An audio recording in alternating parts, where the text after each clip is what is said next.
बात कर लेते हैं सबसे पहले 2024 की विदाई 2025 के स्वागत की। तो साल 2025 का आगाज हो चुका है। पूरे देश में जश्न का माहौल रहा। पार्टी और धमाल के साथ लोगों ने खूब मस्ती की और झूमते हुए नए साल का स्वागत किया। नैनीताल में नए साल का जश्न जमकर देखने को मिला। माल रोड की रंगीन लाइट्स के साथ ही होटलों में पर्यटक जमकर थिरकते नजर आए। नए साल का जोरदार स्वागत किया। रात भर पर्यटक सरोवर नगरी में झूमे और जश्न मनाते दिखे। इस दौरान होटल्स ने भी खास इंतजाम किए थे। सैलानियों को बेहतर सुविधा देने के तमाम इंतजाम किए गए थे। पहाड़ी फूड भी टूरिस्ट को परोसा गया। गीत संगीत के साथ ही नए साल नए संकल्प लिए लोगों ने और अब पर्यटक और पर्यटन कारोबार से जुड़े लोग इससे बहुत ही खुश हैं।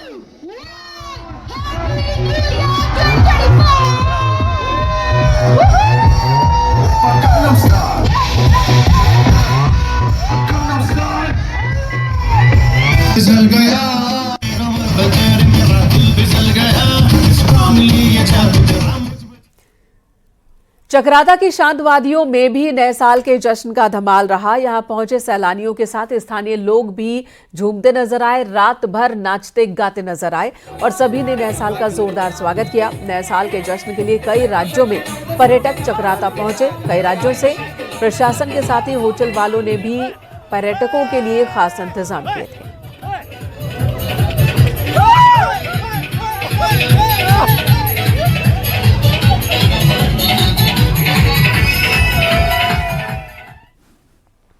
उत्तरकाशी में नए साल पर पर्यटन स्थल हर्षिल, दयारा और केदारकांठा पर्यटकों से गुलजार रहा। यहां तकरीबन 5000 से ज्यादा सैलानी पहुंचे। देर रात तक पर्यटक झूमते नजर आए और नए साल के जश्न में डूबे दिखे। वहीं नए साल के पहले दिन भी सैलानी बर्फ से खेलते और मजे करते दिख रहे हैं। बर्फबारी की वजह से हर्षिल, दयारा और केदारकांठा की खूबसूरती कई गुना बढ़ गई है और दूसरे राज्यों से आए सैलानी बहुत खुश हैं।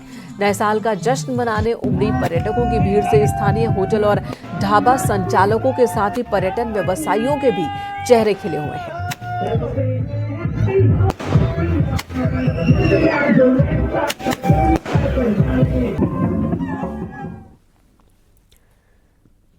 बीते एक हफ्ते से पहाड़ों की रौनक बढ़ती ही जा रही है। सभी हिल स्टेशंस पर भारी संख्या में सैलानी पहुंचे हैं। नए साल के मौके पर इनकी संख्या और ज्यादा बढ़ गई।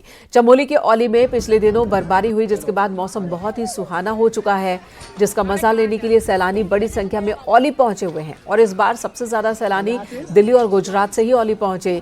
बर्फबारी के बाद औली की वादियों का मजा ले रहे हैं।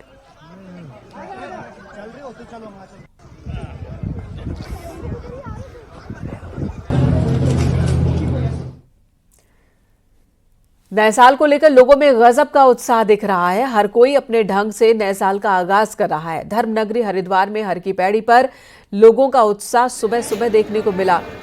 जब तड़के अंधेरा था तभी से ही बड़ी संख्या में लोग गंगा में डुबकी लगाने लगे, गंगा आरती में शामिल हुए और उसके बाद मंदिर दर्शन भी किए इन लोगों ने। दूर दूर से हर की पैड़ी पहुंचे लोगों ने गंगा में आस्था की डुबकी लगाई और अपने परिवार, देश के लिए सुख समृद्धि की कामना की। बहुत अच्छा लगा और इससे सबसे ज़्यादा अच्छा ये लगा कि इतने सारे लोग हैं, इन सब के मनोकामनाएं हैं। They have come with so many wishes and they want to fulfil them here. It's a matric country और तरक्की तो हो रही है भारत की और हमें आशा है कि और ज़्यादा ही तरक्की हो। And I hope all the people get what they want and their wishes are fulfilled. आज जनवरी 1 है 2025, तो सोचा पहला दिन इस साल का यहीं पे देखा जाए गंगा। बहुत कुछ मांगा लेकिन मांगा कि हमारे देश की उन्नति हो।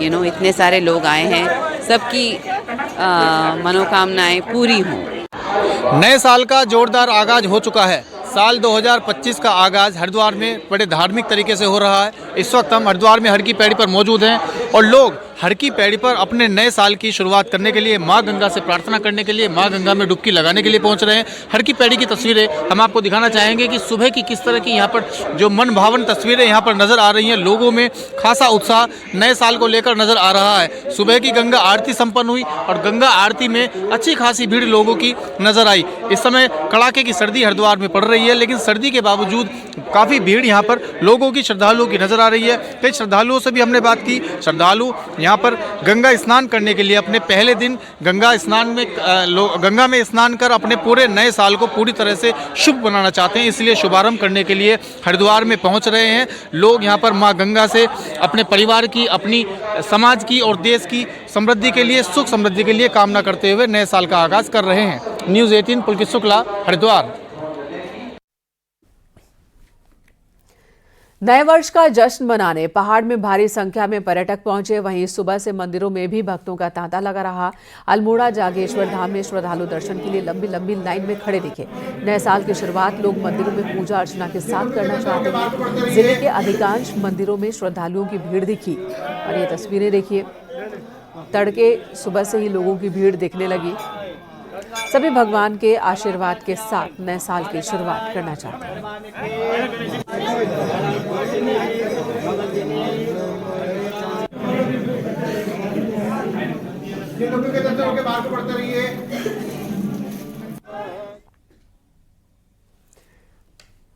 चमोली के कर्णप्रयाग से खबर, जहां बड़ा हादसा होने से टल गया। यहां गौचर के कमेड़ा में कार पर पहाड़ी से भारी बोल्डर गिरे। कार सवार लोग बोल्डर्स की चपेट में आने से बाल बाल बचे हैं और कार सवार 3 लोगों ने भागकर अपनी जान बचाई। वक्त रहते ये सभी कार से बाहर निकल आए, नहीं तो बड़ा हादसा हो सकता था।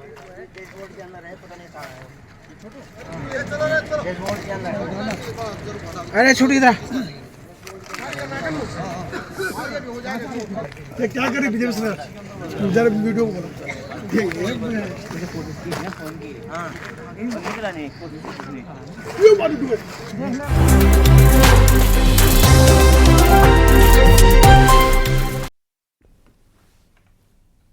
अब बात निकाय चुनाव की कर लेते हैं। उत्तराखंड निकाय चुनाव चल रहा और इस बीच पहले निकाय का फैसला भी हो गया। उधम सिंह नगर के दिनेशपुर नगर पंचायत में बीजेपी ने बिना वोटिंग के ही जीत हासिल कर ली।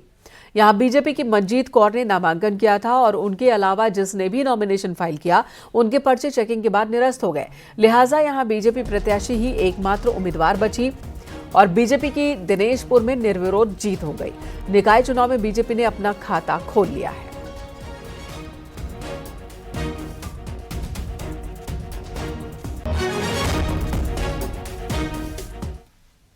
उत्तराखंड निकाय चुनाव में नामांकन के बाद अब पार्टियों को बगावत थामने का सबसे बड़ा काम मिला है। बीजेपी में हो रही बगावत को थामने के लिए बड़ी प्लानिंग की जा रही है।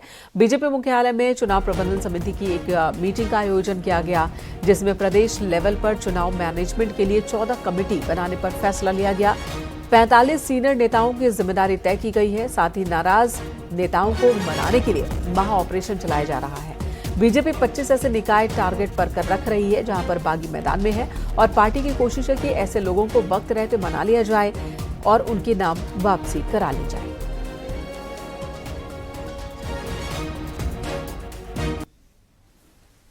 और हम सभी कार्यकर्ताओं के साथ में एक पारिवारिक भाव से व्यवहार भी करते हैं। उनके साथ में हमारे संबंध भी एक परिवार जैसे हैं। तो हमारे माननीय विधायकगण हैं, माननीय सांसद हैं, पार्टी के वरिष्ठ पदाधिकारी हैं, वो सभी लोगों से बातचीत कर रहे हैं और मुझे पूरी उम्मीद है कि 2 तारीख तक जो नाम वापसी की तिथि है उस तक सभी जितने अनधिकृत प्रत्याशी नामांकन किए हैं वो अपना नाम वापस लेंगे। देहरादून नगर निगम दफ्तर में बीजेपी विधायक उमेश काऊ ने अपने कई समर्थकों के साथ पहुंचकर हंगामा किया। बताया जा रहा है कि कांग्रेस के कुछ प्रत्याशियों को एनओसी दिए जाने पर विधायक नाराज हो गए। वहीं बीजेपी विधायक ने इस एनओसी के मामले से इनकार किया है।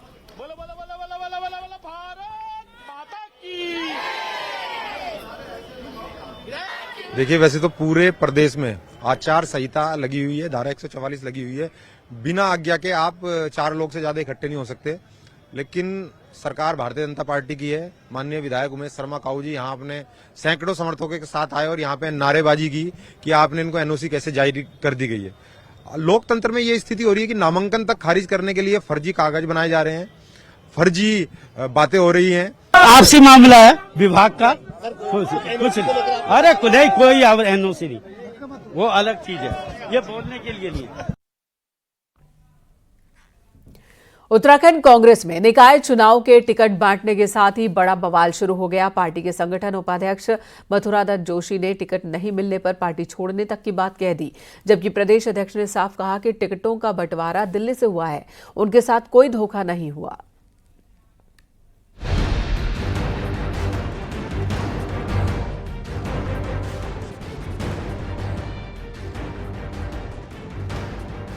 पिथौरागढ़ में कांग्रेस का टिकट आखिरी वक्त तक अटका रहा। एक तरफ तो विधायक मयूख महर ने विद्रोह की मशाल उठा ली है, तो वहीं दूसरी तरफ पार्टी के बड़े नेता संगठन उपाध्यक्ष मथुरा दत्त जोशी ने पार्टी छोड़ने तक का ऐलान कर दिया है।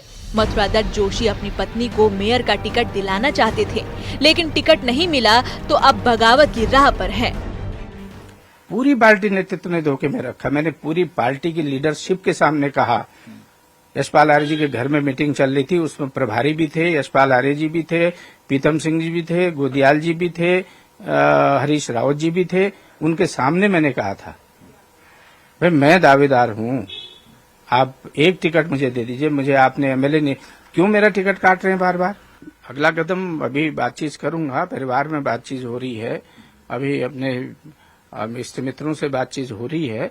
और क्योंकि दुख इस बात का है कि 48 साल जिस पार्टी को सींचा है, जिसमें काम किया है, अगर उस पार्टी को त्यागने से पहले बहुत सी पहलुओं पर विचार करना पड़ेगा। मथुरा दत्त जोशी के दावों पर कांग्रेस प्रदेश अध्यक्ष करण महारा ने बड़ा खुलासा किया है। महारा का कहना है कि पिथौरागढ़ सीट के लिए जो 3 नामों का पैनल दिल्ली भेजा गया था, वो खुद मथुरा दत्त जोशी ने ही बनाया था। और इतना ही नहीं, इसमें सबसे ऊपर उनकी पत्नी का ही नाम था, लेकिन उसके बाद का फैसला दिल्ली हाई कमान से लिया गया, लिहाजा इसमें उनकी कोई भूमिका नहीं है।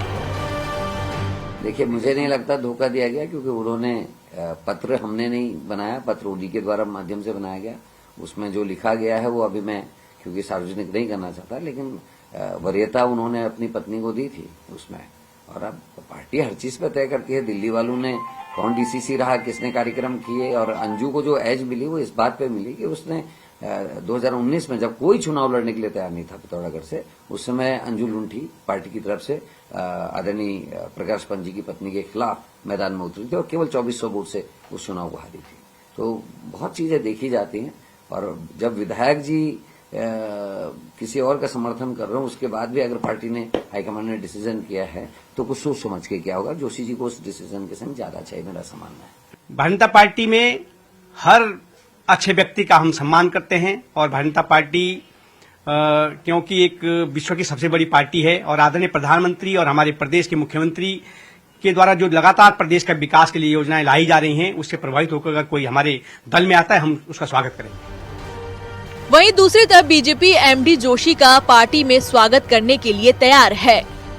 बीजेपी और कांग्रेस दोनों ही पार्टी में पूरे राज्य में कई जगहों पर बगावत है, लेकिन इतने बड़े पद पर मौजूद नेता का इस तरह से बागी होना और निकाय चुनाव से ठीक पहले पार्टी छोड़ने की धमकी देना बड़े सवाल खड़े करता है। देहरादून से न्यूज़ 18 के लिए सुनील नौप्रभात की रिपोर्ट।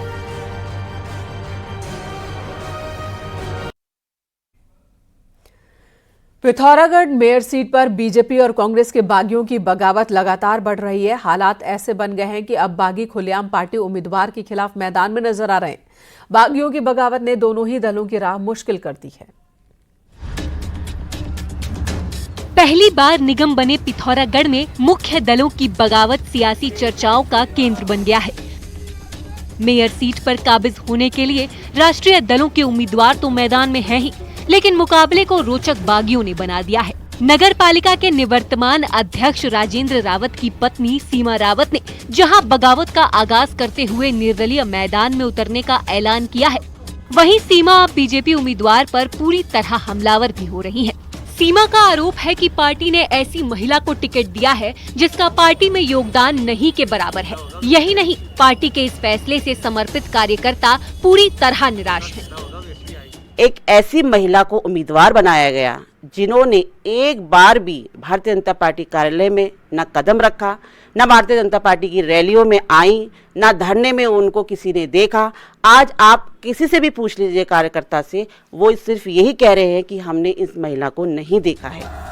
पिथौरागढ़ की मेयर बनने के लिए दर्जन भर महिलाओं ने पर्चा भरा है, जिसमें 4 बीजेपी की बागी हैं, जबकि कांग्रेस से 2 बागियों ने पर्चा दाखिल किया है। लेकिन कांग्रेस के लिए सबसे बड़ी मुश्किल नेताओं ने खड़ी की है। प्रदेश उपाध्यक्ष एमडी जोशी पत्नी को टिकट नहीं मिलने पर भड़के हैं, तो वहीं स्थानीय विधायक मयूख महर ने पार्टी उम्मीदवार के खिलाफ अपने उम्मीदवार को मैदान में उतार डाला है। भारतीय राष्ट्रीय कांग्रेस की उम्मीदवार अंजू लुंठी जी हैं, वो माननीय विधायक मयूख महर जी के घर भी गई हैं और जो हमारी रिसेन मेहर की पत्नी है उनके घर भी गई हैं, और भावना नगर कोटी जो हमारी महिला अध्यक्ष है उनके घर भी गई हैं। हम लगातार प्रयास कर रहे हैं। दोनों ही पार्टियां बागियों को मनाने में जुटी हैं। अब ये देखना है कि कौन सा दल कितने बागियों की बगावत को थाम पाता है।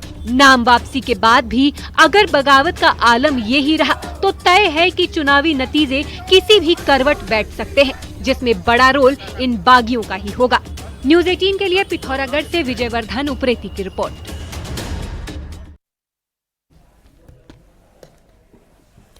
नगर निकाय चुनाव में कांग्रेस को फिर एक बड़ा झटका लगा। उत्तराखंड कांग्रेस की पूर्व प्रदेश सचिव सरिता नेगी ने कांग्रेस का दामन छोड़ दिया और बीजेपी में शामिल हो गई।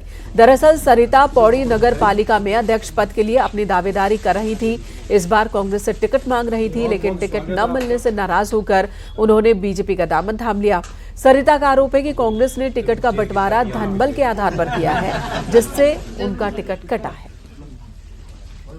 कांग्रेस जब इस समय बुरे दौर से गुजर रही है तो हमने ये कहा कि इस समय आपको विनिंग कैंडिडेट पर मुहर लगानी चाहिए, लेकिन हमारा जो जिला यहाँ की जो पौड़ी की जिला कांग्रेस कमेटी थी उन्होंने कहा कि भैया हमने 27 लाख रुपए खर्च कर दिए हैं और उस पर नहीं मोहर लगेगी किसी वरिष्ठता पर या किसी के काम पर या किसी के LI रिपोर्ट पर या किसी के सर्वे पर। यदि मोहर लगेगी तो हमारे पैसे पर, और पैसे के दम पर हम टिकट लाके दिखाएंगे। ये आज आपके सामने है कि जो महिला 1 साल पहले पार्टी में सम्मिलित होती है, जिनका भी कोई जनाधार नहीं है, जिनको कोई पहचानता ही नहीं है, उस व्यक्ति को टिकट दे दिया गया।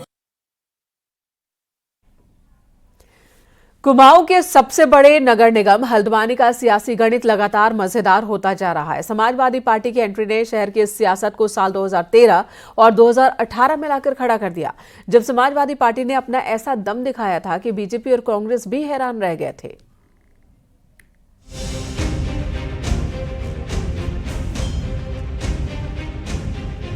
नगर निकाय के चुनावी शोर के बीच हल्द्वानी में कुमाऊं के सबसे बड़े नगर निगम हल्द्वानी में समीकरण तेजी से करवट बदल रहे हैं। साल 2013 में मेयर के मुकाबले में अब्दुल मतीन सिद्दीकी ने कांग्रेस को तीसरे नंबर पर ढकेल दिया था, तो साल 2018 में शोएब अहमद ने करीब 10,000 वोट लाकर अपनी मजबूत मौजूदगी दिखाई थी। अब्दुल मतीन सिद्दीकी और शोएब अहमद अब सपा के मंच पर एक साथ हैं और साल 2025 में नई इबारत लिखने का दावा कर रहे हैं। देखिए, आज ये वक्त की ज़रूरत थी। जो हालात शहर के हो गए थे, जो यहाँ की जनता बुरी तरह परेशान है, तो ये बात तय थी कि लोग हमारी लड़ाई का फ़ायदा उठा रहे थे। तो आज हमने उन सारी चीज़ों को आपस में भुलाते हुए, लड़ाई तो कहीं नहीं थी, राजनीतिक लड़ाई सब लोगों में होती है जहाँ 4 बर्तन होते खटकते हैं। तो आज हम लोगों ने इन्होंने बड़ा दिल दिखाया, साथ में बैठ के हमने वार्ता की है कि आज इन्होंने मेरे सर पे हाथ रखा है और आने वाले चुनाव में हम इनके साथ में जाएंगे। कम से कम आज मेयर से एक अपनी भूमिका बनाएंगे। जो 2013 में मतीन भाई कुछ वोटों से, चंद वोटों से रह गए थे, तो वो जो कमी है वो पूरी करेंगे इस बार हम लोग। और ये चुनाव सिर्फ एक छोटा चुनाव नहीं होता, बहुत बड़ा चुनाव होता है मेयर का। तो कोशिश ये करेंगे हर जगह तक पहुँचे। जाहिर है मुस्लिम मतदाताओं के गढ़ से उन्हीं के नेता का खड़ा होना कांग्रेस को चिंता में डालने वाला है, क्योंकि कोई विकल्प न होने की स्थिति में इसका सीधा फायदा कांग्रेस को मिलना तय था।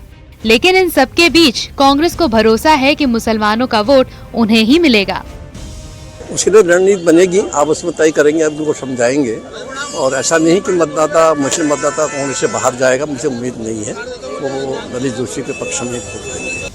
दरअसल हल्द्वानी के गौजा जाली, लाइन नंबर, नई बस्ती, गफूर बस्ती, रेलवे लाइन, राजपुरा और ढोलक बस्ती इलाके के 15 वार्ड में 40,000 से ज्यादा मुस्लिम मतदाता हैं।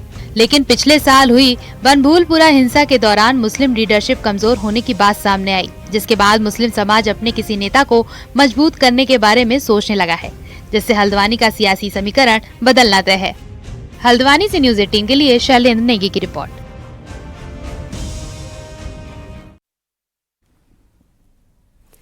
अल्मोड़ा नगर निगम बनने के बाद पहली बार मेयर का चुनाव हो रहा है। यहां बीजेपी से 2 लोगों ने बागी होकर नामांकन किया, तो कांग्रेस से भी 2 बागियों ने पर्चा दाखिल कर दिया। दोनों पार्टी के नेता अपने अपने बागियों को अब मनाने में जुटे हैं। 26,000 वोटर्स वाली अल्मोड़ा नगर निगम में मेयर के लिए 6 नामांकन हुए हैं। बीजेपी से बागी होकर पूर्व सैनिक और एक अन्य दावेदार ने नामांकन पत्र भरा है। ऐसे में बागियों को मनाने में बीजेपी जुटी हुई है, लेकिन बागी किसी भी कीमत में नहीं मानने की बात कर रहे हैं। मेरे को 2 बार, एक बार पूर्व में 2012 में जब मेरा ये चुनाव हो रहा था, तो उस समय इनके द्वारा मेरे को लास्ट टाइम में 2:30 बजे तक कहा गया कि तुम्हारा टिकट पक्का हो गया, टिकट पक्का हो गया, और 4 बजे मेरे को जब न्यूज़ चलती है तो उसमें मेरा नाम गायब हो जाता है। वो एक कैसे लोगों को टिकट देने की प्रथा बना दी। कांग्रेस भी बागियों के संकट से जूझ रही है। यहाँ कांग्रेस के 2 बागियों ने मेयर का पर्चा भरा है। अब बीजेपी और कांग्रेस दोनों को जल्द बागियों को मनाना है। सभी कार्यकर्ता हमारे हैं, हम प्रयास करेंगे कि हम सभी कार्यकर्ताओं को मनाकर, क्योंकि हम लोग अपने व्यक्तिगत राजनीति करने वाले लोग नहीं है, हम लोग एक समाज के लिए राजनीति करने वाले लोग हैं। इसलिए सब लोग समाज के लिए, अपने देश के लिए आगे आएंगे, अपने अल्मोड़ा के लिए आगे आएंगे। जो पार्टी के खिलाफ अभी जिन्होंने नामांकन किया है उन लोगों से बात करने का प्रयास किया जा रहा है, और मुझे लगता है कि हमें उसमें सफलता मिलेगी। और क्योंकि कई लोग भाजपा के लोग जो है उनको उकसाने का काम कर रहे हैं कि कैसे ही कांग्रेस की वोटें कटे, तो उनके प्रयास को विफल करेंगे और अपने जो साथी हमारे कांग्रेस को उनको मनाने का हम पूरा प्रयास करेंगे। मेयर के लिए बागी उम्मीदवारों की बाढ़ दोनों पार्टियों की चुनावी राह बिगाड़ सकती है। अब देखना यह है कि बीजेपी कांग्रेस का हाईकमान कैसे बागियों को मनाकर अपनी चुनावी वैतरणी पार लगाता है। न्यूज़ 18 के लिए अल्मोड़ा से किशन जोशी की रिपोर्ट।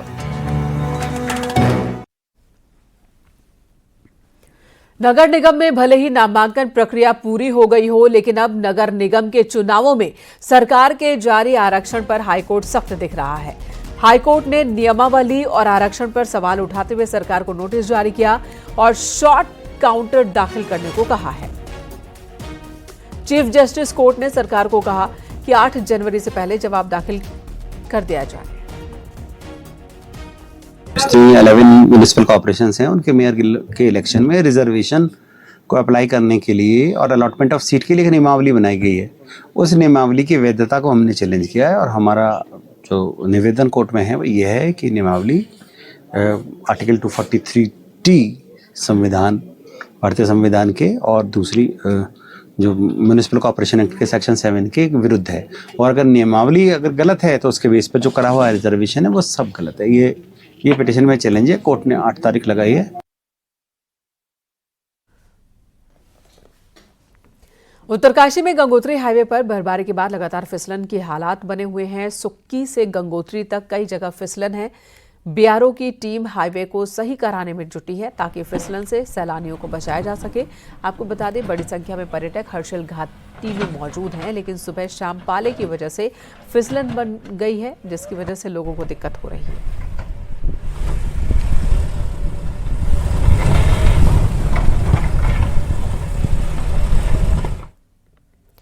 रुड़की के सिविल लाइन इलाके में एक घर में नशे की हालत में चोरी करने गए 2 चोरों को महंगा पड़ गया। चोरी करने गया चोर नशे की वजह से बेड पर ही लेट गया और इतने में मकान मालिक पहुंच गया और चोर को मौके पर दबोच लिया गया, जबकि एक चोर भाग निकला। मकान मालिक मयंक गोयल अपने परिवार के साथ 28 दिसंबर को चंदौसी गए थे। जब 30 दिसंबर को लौटे तो घर का दरवाजा खुला था। जैसे ही अंदर दाखिल हुए तो एक चोर बेहोशी की स्थिति में पड़ा मिला, जिसे उन्होंने पकड़ लिया। सूचना पर पहुंची पुलिस ने चोर को गिरफ्तार कर लिया है, जबकि दूसरे की तलाश चल रही है।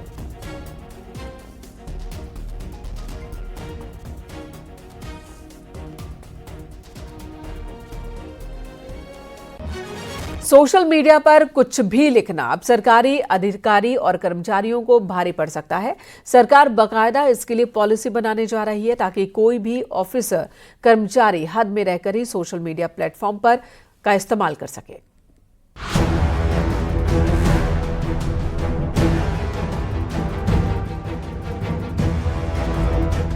चुनाव का मौसम हो या किसी अफसर कर्मचारी का सरकार से कोई विवाद, कई बार अफसर कर्मचारी सोशल मीडिया के जरिए अपनी भड़ास निकालते हैं।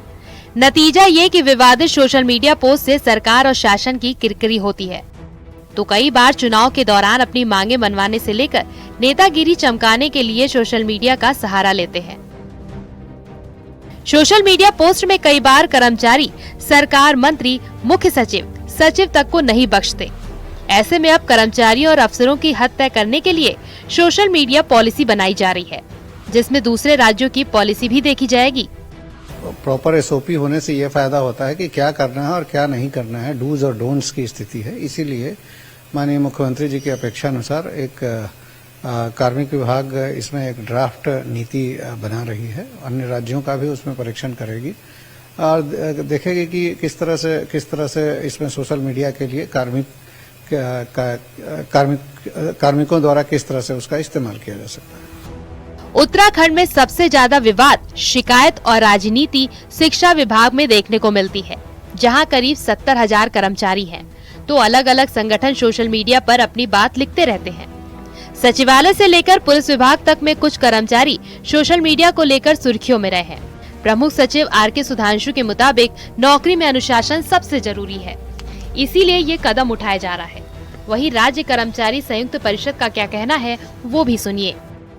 क्योंकि एक डिसिप्लिन एक बहुत बड़ी चीज होती है, तो इसीलिए डिसिप्लिन वे में किस तरह से सोशल मीडिया का उपयोग किया जा सकता है, इसी के लिए ड्राफ्ट पॉलिसी के लिए कहा गया है। कर्मचारी तो शुरू से ही कर्मचारी आचरण नियमावली से बंधा हुआ है और उसकी शर्तों का पालन उसे करना ही होता है, और जब वो ज्वाइन करता है उसी समय उससे लिखवा करके एक एफिडेविट भी लिया जाता है कि आप इस तरह की गतिविधियों में शामिल नहीं रहेंगे। तो मुझे नहीं लगता है कि कोई कर्मचारी इस तरह का इसका दुरुपयोग करता है सोशल मीडिया का। यदि कहीं कोई कर रहा है तो फिर उसके लिए वो अच्छी बात नहीं है। सोशल मीडिया का जितना इस्तेमाल बढ़ा है, तो इसको लेकर सवाल भी बढ़े हैं।